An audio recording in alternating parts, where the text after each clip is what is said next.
वेद इस दुनिया के प्रथम धर्म ग्रंथ हैं। इन्हीं के आधार पर दुनिया के अन्य मजहबों की उत्पत्ति हुई, जिन्होंने वेदों के ज्ञान को अपने अपने तरीके से भिन्न भिन्न भाषा में प्रचारित किया। वेद ईश्वर द्वारा ऋषियों को सुनाए गए ज्ञान पर आधारित हैं, इसीलिए इन्हें श्रुति कहा गया है। सामान्य भाषा में वेद का अर्थ होता है ज्ञान। वेद पुरातन ज्ञान विज्ञान का अथाह भंडार है। इसमें मानव की हर समस्या का समाधान है। वेदों में ब्रह्म तत्व, देवता, ब्रह्मांड, ज्योतिष, गणित, रसायन, औषधि, प्रकृति, खगोल, भूगोल, धार्मिक नियम, इतिहास, रीति रिवाज आदि लगभग सभी विषयों से संबंधित ज्ञान भरा पड़ा है। शतपथ ब्राह्मण के श्लोक के अनुसार अग्नि, वायु, आदित्य और अंगिरा ने तपस्या की और ऋग्वेद, यजुर्वेद, सामवेद और अथर्ववेद को प्राप्त किया। प्रथम 3 वेदों को अग्नि, वायु, सूर्य यानी आदित्य से जोड़ा जाता है और संभवतः अथर्ववेद को अंगिरा से उत्पन्न माना जाता है। एक ग्रंथ के अनुसार ब्रह्मा जी के 4 मुख से वेदों की उत्पत्ति हुई। वेद सबसे प्राचीनतम पुस्तक हैं, इसलिए किसी व्यक्ति या स्थान का नाम वेदों पर से रखा जाना स्वाभाविक है। जैसे आज भी रामायण, महाभारत इत्यादि में आए शब्दों से मनुष्यों और स्थान आदि का नामकरण किया जाता है।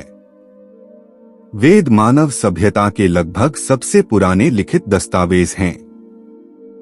वेदों की 28,000 पांडुलिपियां भारत में पुणे के भंडारकर ओरिएंटल रिसर्च इंस्टीट्यूट में रखी हुई हैं।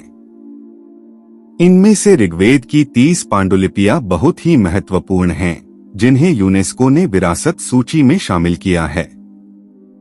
यूनेस्को ने ऋग्वेद की 1800 से 1500 ईपू की 30 पांडुलिपियों को सांस्कृतिक धरोहरों की सूची में शामिल किया है।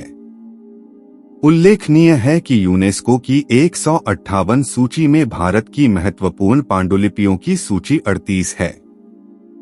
वेद के विभाग 4 हैं, जिनमें ऋग्वेद, यजुर्वेद, सामवेद और अथर्ववेद हैं। जिनमें ऋग का अर्थ है स्थिति, यजु का अर्थ है रूपांतरण, साम का अर्थ है गतिशीलता और अथर्व का अर्थ है जड़।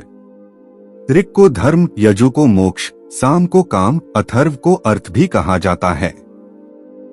इन्हीं के आधार पर धर्मशास्त्र, मोक्ष शास्त्र, काम शास्त्र और अर्थशास्त्र की रचना हुई। वेदों के उपवेद।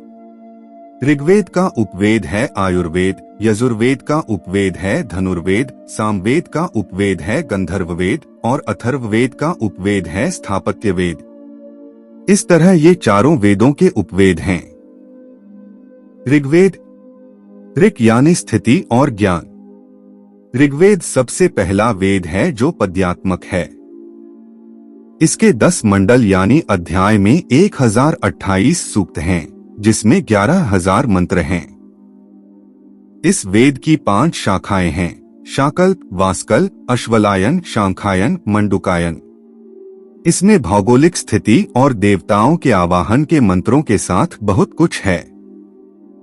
ऋग्वेद की ऋचाओं में देवताओं की प्रार्थना, स्तुतियां और देवलोक में उनकी स्थिति का वर्णन है।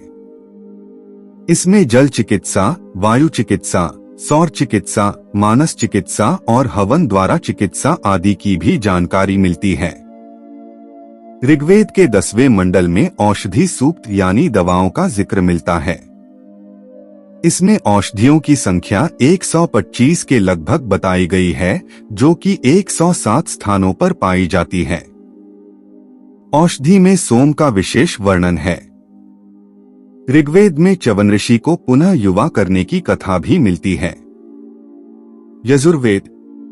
यजुर्वेद का अर्थ है यत प्लस जु अर्थात यजु।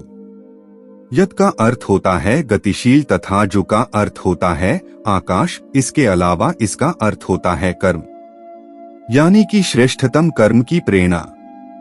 यजुर्वेद में यज्ञ की विधियां और यज्ञों में प्रयोग किए जाने वाले मंत्र हैं। इनमें यज्ञ के अलावा तत्वज्ञान का वर्णन है। तत्वज्ञान यानी कि रहस्यमयी ज्ञान, जिनमें ब्रह्मांड, आत्मा, ईश्वर और पदार्थ का ज्ञान शामिल है। यह वेद गद्यमय है। इसमें यज्ञ की असल प्रक्रिया के लिए गद्य मंत्र हैं। इस वेद की 2 शाखाएं हैं, शुक्ल और कृष्ण। वैशंपायन ऋषि का संबंध इसकी कृष्ण शाखा से है। कृष्ण की 4 शाखाएं हैं और याज्ञवल्क्य ऋषि का संबंध इसकी शुक्ल शाखा से है। शुक्ल की 2 शाखाएं हैं, इसमें 40 अध्याय हैं। यजुर्वेद के एक मंत्र में बृहदान्यों का वर्णन प्राप्त होता है। इसके अलावा दिव्य वैद्य और कृषि विज्ञान का भी विषय इसमें मौजूद है। सामवेद। साम का अर्थ रूपांतरण और संगीत है, यानी सौम्यता और उपासना। इस वेद में ऋग्वेद की ऋचाओं का संगीतमय रूप है। सामवेद गीतात्मक यानी गीत के रूप में है। इस वेद को संगीत शास्त्र का मूल माना जाता है। 1824 मंत्रों के इस वेद में 75 मंत्रों को छोड़कर शेष सभी मंत्र ऋग्वेद से ही लिए गए हैं। इसमें सविता, अग्नि और इंद्र देवताओं के बारे में जिक्र मिलता है। इसमें मुख्य रूप से 3 शाखाएं हैं, 75 ऋचाएं हैं। अथर्ववेद। थर्व का अर्थ है कंपन और अथर्व का अर्थ है अकंपन, यानी कि ज्ञान से श्रेष्ठ कर्म करते हुए जो परमात्मा की उपासना में लीन रहता है, वही अकंप बुद्धि को प्राप्त होकर मोक्ष धारण करता है। इस वेद में रहस्यमय विद्याओं, जड़ी बूटियों, चमत्कार और आयुर्वेद आदि का जिक्र है। इसके 20 अध्यायों में 5687 मंत्र है। इसके 8 खंड हैं, जिनमें भेषज वेद और धातु वेद ये 2 नाम मिलते हैं। इस प्रकार ये सब जानने के बाद भी अगर यह पूछा जाए कि कौन सा वेद विज्ञान से संबंधित है, इसका उत्तर देना जरा मुश्किल सा है, क्योंकि प्रत्येक वेद में कुछ ना कुछ अंश प्राचीन विज्ञान का भी समाहित है, जो आज भी विज्ञान सम्मत है। लेकिन फिर भी अगर और गहरे से अध्ययन किया जाए तो यह पता चलता है कि अधिकाधिक विज्ञान से संबंधित ग्रंथ तो केवल अथर्ववेद ही है, क्योंकि अथर्ववेद में विज्ञान और प्रौद्योगिकी, शिल्प और वास्तुकला के रूप में और चिकित्सा, रसायन, अर्थ और ज्यामिति के रूप में विद्यमान है। इसके अलावा अथर्ववेद प्राचीन रहस्यमयी विज्ञान का अथाह भंडार है। तो आज की इस वीडियो में हमने जाना कि कौन सा वेद विज्ञान से संबंधित है। आशा है आपको इसका संतोषजनक जवाब मिल गया होगा। इसी तरह की और अधिक ज्ञानवर्धक वीडियोज देखने के लिए कृपया नॉलेज ऑन टॉप चैनल के साथ जुड़े रहिए। धन्यवाद।